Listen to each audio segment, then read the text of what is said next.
اگه الان بهت بگم مادری در دنیا رفت چیکار میکنی؟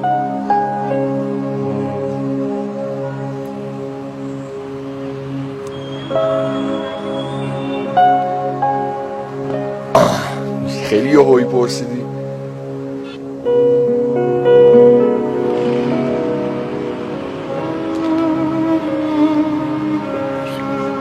هیچ نمیتونم قابل وصف نیست اصلا.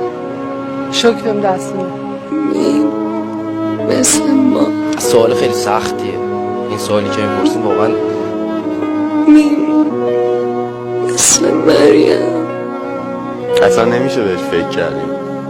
اصلا یه حس خیلی عجیب است. همونجوری که قش میکنم خیلی من رو مادرم خیلی حساسم و اصلا نمیتونم یه لحظه دوشه تحمل کنم. شاید همون لحظه سکته کنم. خیلی حس بدیه. خدا اون روزا نیاره که بخواد همچه اتفاق برای من بیفته، اصلا برای هیچ کس. هیچ کاری نمیتونم بکنم، فقط میشینم یه جا. کل زندگی ما براش. الان این حرف رو زدیم تبش قلب برسم، نمیتونم بیان کنم حسمو، چون تمام زندگیم دارای مادرم. کاشکی رو تاقچه دلت آینه و شمدون میشدم، تو دشت ابری چشات یه قطره بارون میشدم. بدترین حس دنیاست به نظرم. شاید دنیا رو سرم خراب بشه. شما مال من ناراحتی قلبی هم داره، دیابت هم داره. بده مثلا نمیتونم تصورش هم بکنم. متاسفانه من مادرم یه چند روز مریض احواله، تو آی سی یو هم هستم. سایه تمام مادرای دنیا بالا سر بچه‌هاشون باشه.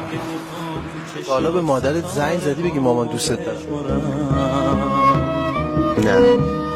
الان حاضر این کارو بکنی؟ الان حاضری زنگ بزنی؟ بله. مامان جون با تمام وجود دوستت دارم. مامان من خیلی دوستت دارم و خیلی تو زندگی به من لطف کردی. دمت گرم. قربونت برم عزیزم، تو دنیا بهترین ها هستی. خب من زنگ زدم بهتون بگم خیلی دوستتون دارم. قربونت برم عزیزم. دوستت دارم همیشه مامان جون. دست درد نکنه، من به هم خیلی دوستت دارم. من با تانتی هستم. دوربین آوردن دارم مصاحبه میکنن و همین دیگه. خیلی دوستت دارم و مرسی که در خیلی کمک کردی. تحملت. قربونت برم. سعی کن یه مقدار عاقلانه تفکر کنی عزیز دلم. چشم. میشه دست مادرتون رو ببوسید؟ 100%.